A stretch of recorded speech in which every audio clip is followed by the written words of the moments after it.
Albin Hansen 2-0 mot Manchester City hemma vad är det redan?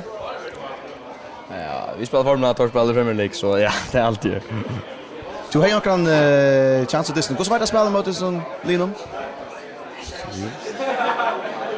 Det är jag vet inte bara man lustar med shot med att det var det är upp största plats så det största man kan alltid gå klubbfotboll nästan i förr. Var det här spel mot dem? Ja, nu att man går gå illa. Du vann sig snägga luftbältar som player. Har var kat. Jag sorry att vet. Och det var ju. Har skulle hästa vunnit gå på allt. Luften och shit.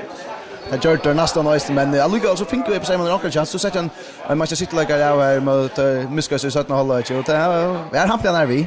Ja, jag tror det var kraft net så är ganska men jag ska ju bara. Är du med var man lite nu? Ja, allt. Jo, neckmör. Så nu får den steka han Jim Balvi.